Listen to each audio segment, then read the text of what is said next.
Bonjour et bienvenue dans cette émission du 22 avril 2025 de cette Web TV sur laquelle je propose une information franche et directe en rappelant que grâce à mes abonnés et donateurs, je suis totalement indépendant et donc libre de mes propos.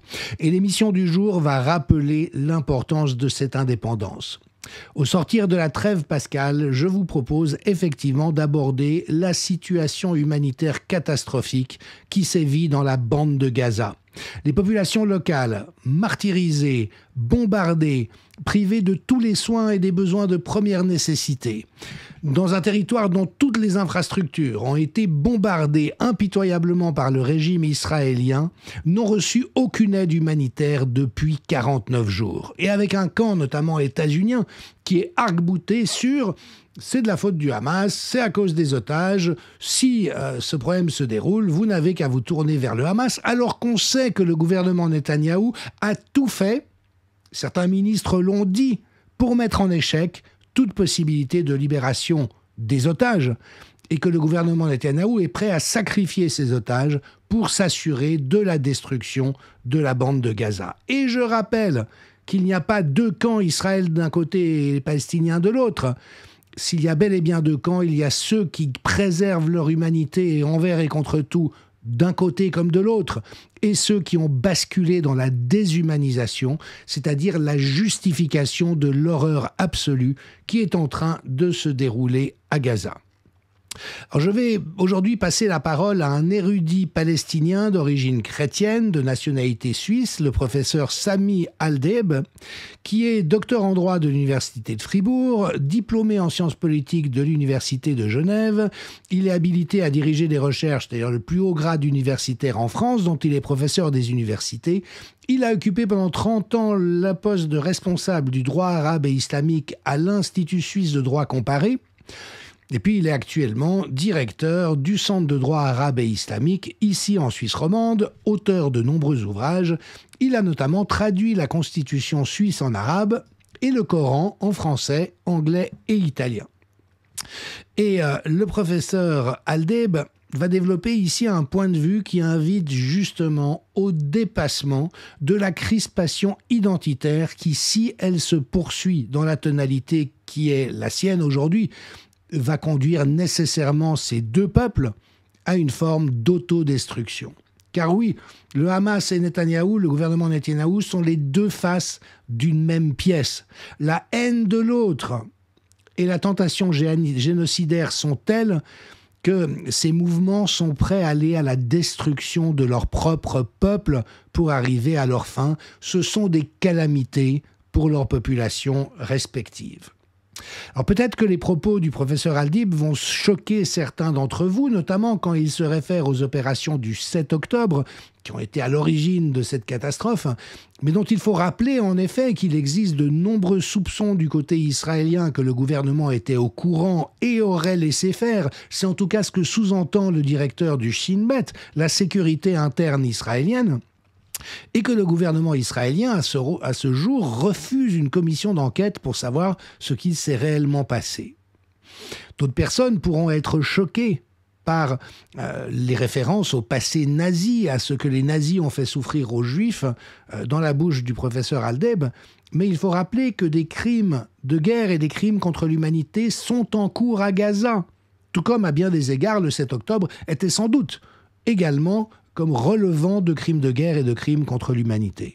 Et oui, il faut savoir voir ces réalités, et je rappelle que de part et d'autre, y compris en Israël, il y a un mouvement très fort d'opposition à la fuite en avant destructrice du gouvernement Netanyahou et des gens, y compris dans les forces armées, y compris dans les services secrets, y compris dans la population civile, qui se mobilisent pour exiger la fin de cette situation totalement inacceptable sur le plan humanitaire, choquante sur le plan humain, mais dont l'élément le moins choquant n'est pas la complaisance qui s'est instaurée dans les esprits en Occident à ce sujet.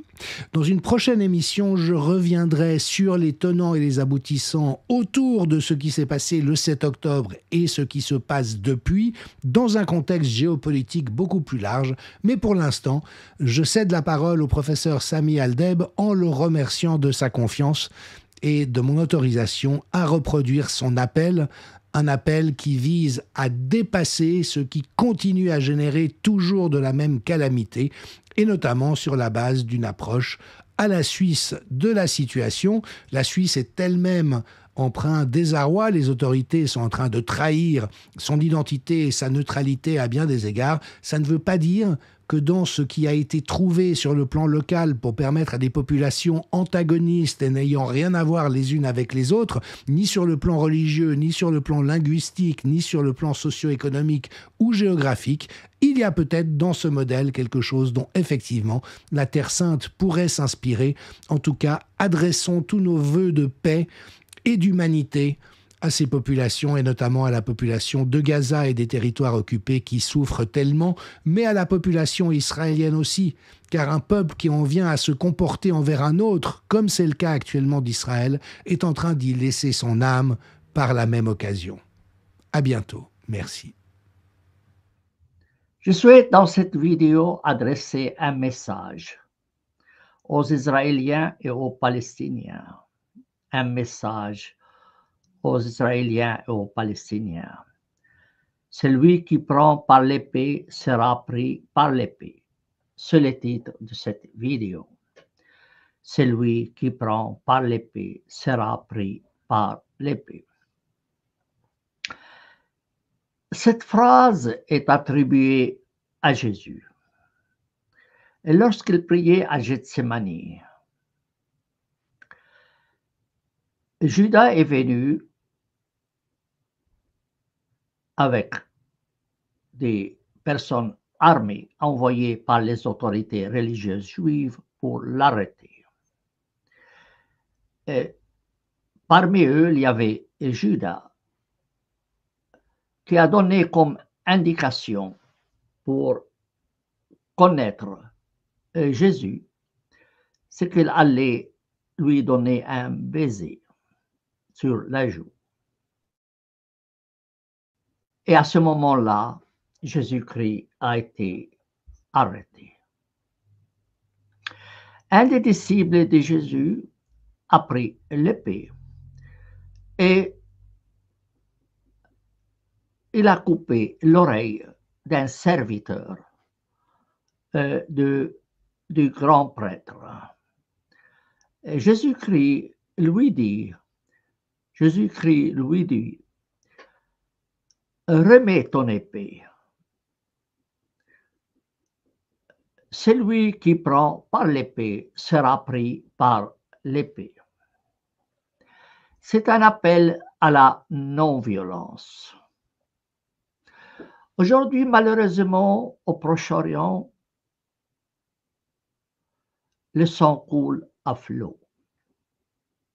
Que ce soit en Palestine, en Israël, au Liban, en Syrie, pour ne citer que ces pays-là.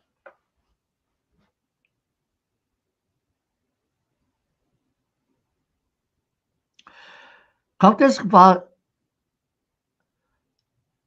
les habitants de cette région mettre fin à ce flot de sang?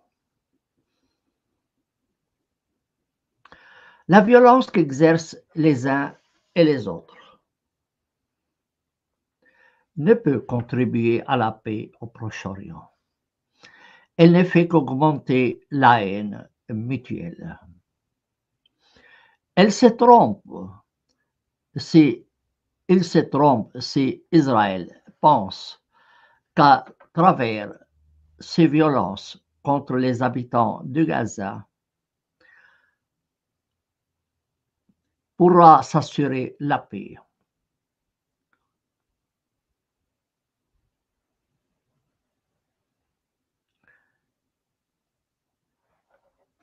Il faudrait que les Juifs et tout ce que s'y tiennent les Juifs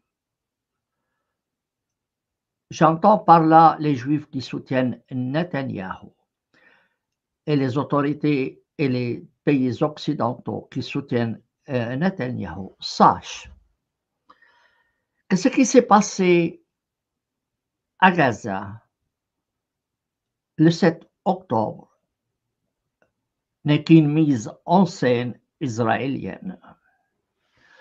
Vous seriez étonné de cela. Commençons par les débuts. Qui a créé Hamas? Qui a créé Hamas?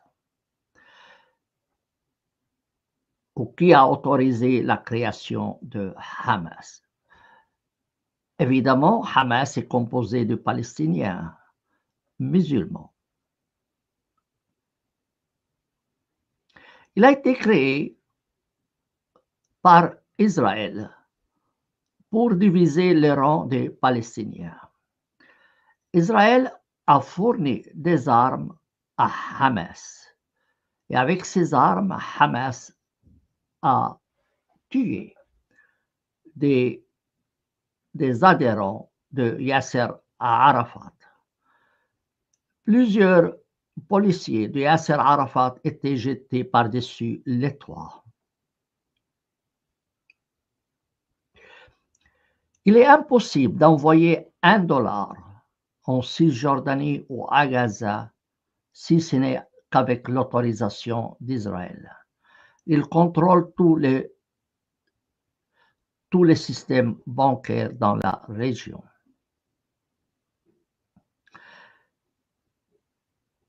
Alors, comment Hamas recevait son argent? Par Israël. C'est le Qatar qui finançait le Hamas et l'argent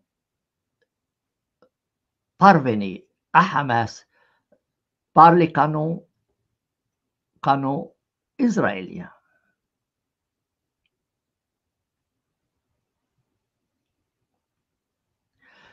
Le 7 octobre, je vous ai dit, eh bien, une mise en scène israélienne pour pouvoir justifier les crimes d'extermination dont sont victimes les Palestiniens actuellement par Israël. Quelle est ma preuve? Et ça, les Juifs doivent le savoir. Israël a retiré son armée de la frontière avec Gaza quelques jours avant le 7 octobre.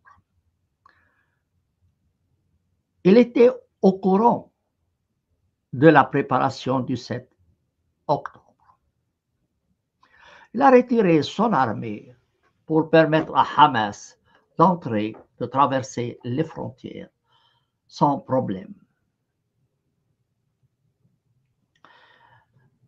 L'aviation israélienne n'est intervenue que tardivement pour arrêter l'avancée de Hamas. Et jusqu'à aujourd'hui, Israël refuse de créer une commission d'enquête pour déterminer comment les choses sont passées le 7 octobre. Il va de soi que son refus est dû au fait qu'elle a des choses à cacher. Comme je l'ai toujours dit, depuis le 7 octobre, personne de nous n'a choisi ni son nom, ni sa famille, ni sa religion. C'est le fait du hasard.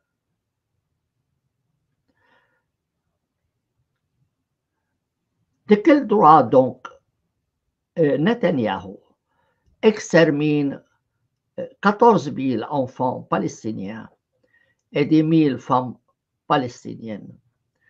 Et des chiffres parlent même de 400 000 Palestiniens tués par Israël. 400 000 tués par Israël.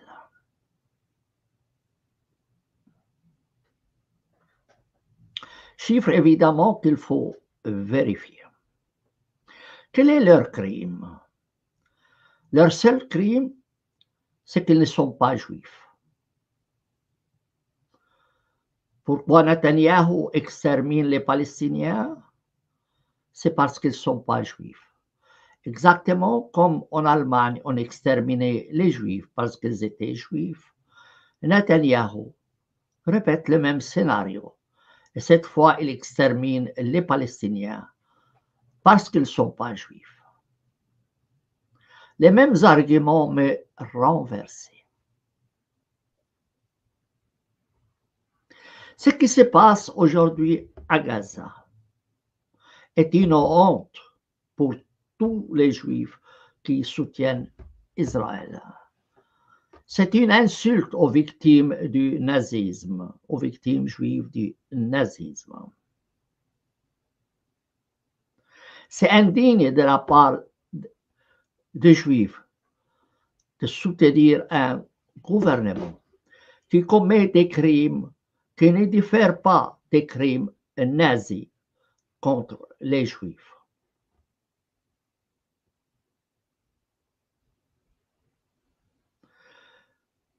Je suis personnellement contre Israël et contre Hamas. Et ce que je réclame, c'est un seul État avec des droits égaux pour tous, selon le modèle de la Suisse, dont d'ailleurs j'ai traduit la Constitution en langue arabe à la demande de la Confédération suisse. Je réclame de Hamas qu'il libère tous les otages israéliens, tous les otages israéliens. Je lui demande aussi de déposer les armes et de se dissoudre. D'autre part, je demande à Israël de libérer tous les prisonniers palestiniens, d'annexer la Cisjordanie et Gaza et d'accorder la nationalité à tout le monde et de créer un État citoyen où tous seraient traités sur un pied d'égalité, quelle que soit leur religion. Je demande aussi aux autorités palestiniennes en Cisjordanie de supprimer l'article de leur constitution qui dit que l'islam est religion officielle de l'État. Israël doit de son côté aussi supprimer l'idée d'un État juif. Israël doit être un État à la manière suisse, où tous sont des citoyens, indépendamment de leur religion.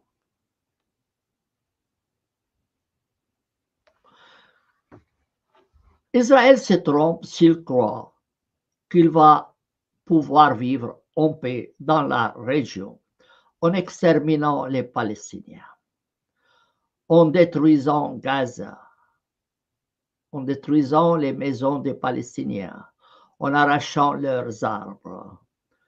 Il ne fait qu'augmenter la haine d'un côté comme de l'autre.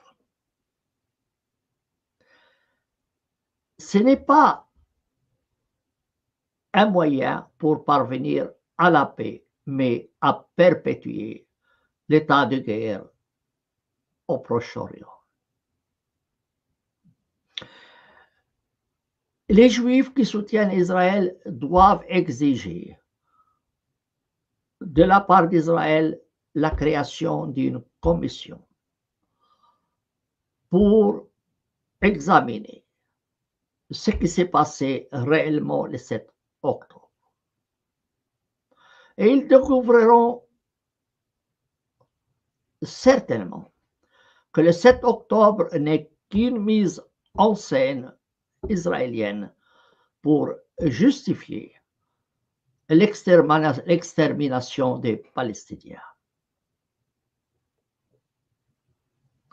Si nous revenons dans l'histoire, on constatera que les Palestiniens, il y a 2000 ans ou plus, étaient plutôt des polythéistes. Certains sont devenus juifs, après chrétiens et ensuite musulmans. Et aujourd'hui même, il y a des athées. Personne n'a choisi sa religion au Proche-Orient. Personne n'a choisi sa religion. De quel droit donc Netanyahou, qui nous vient de la Lituanie, Netanyahou n'est pas de cette région, il nous vient de la Lituanie. De quel droit Netanyahou décide de massacrer des Palestiniens pour le seul crime qu'ils ne sont pas juifs?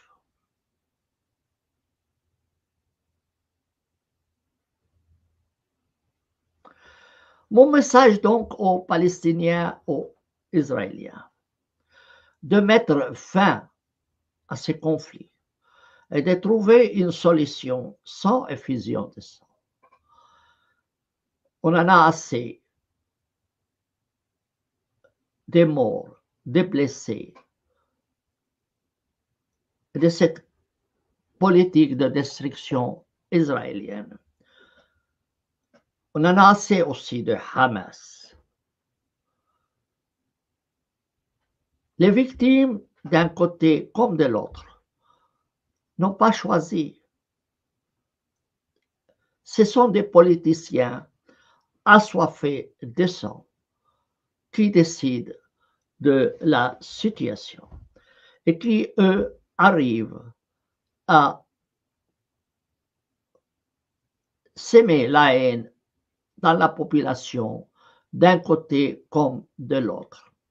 Évidemment, il faudrait préparer les deux populations, palestiniennes et israéliennes, à s'accepter mutuellement. Israël, en massacrant les Palestiniens, ne fait en fait que de massacrer des Juifs devenus musulmans sans même avoir choisi leur religion.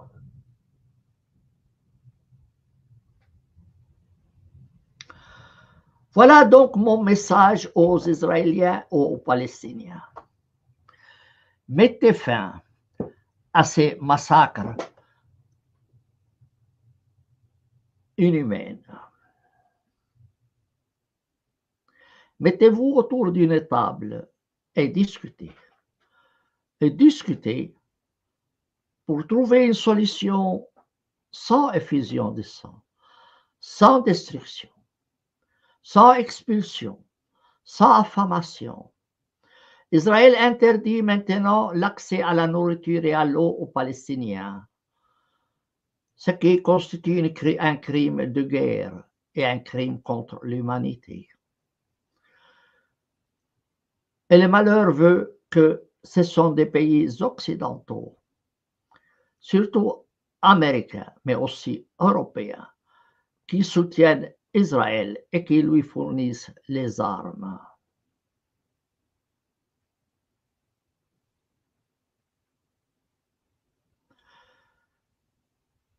Je ne peux rien, personnellement, face à ce qui arrive dans ma région d'origine. Mais j'ai le devoir de dénoncer cette politique d'extermination, cette politique de guerre irrationnelle, stupide.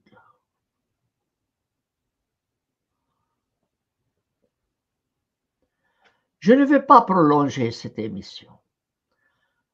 Donc, mon but est tout simplement de faire entendre ce message à tous ceux qui veulent entendre. Et j'ai pris tous ceux qui entendront cette vidéo, de la diffuser autour de vous. Peut-être qu'il y aura des gens qui se réveilleront et qui comprendront que ce qui se passe n'est pas admissible. N'est pas admissible. Cette chaîne se veut une chaîne de débat.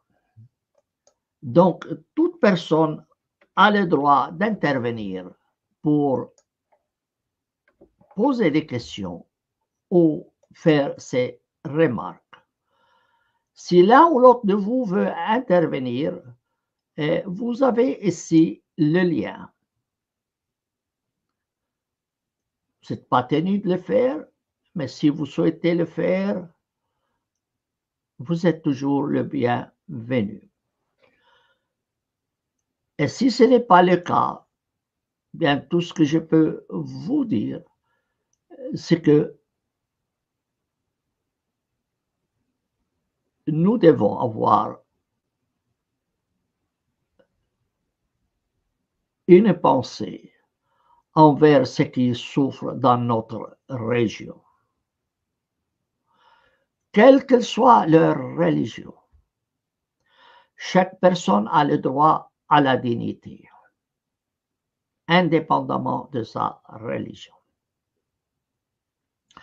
Je constate que personne ne veut intervenir, et donc je mets fin à cette émission et je vous souhaite à toutes et à tous bonne soirée et bonne nuit. Au revoir.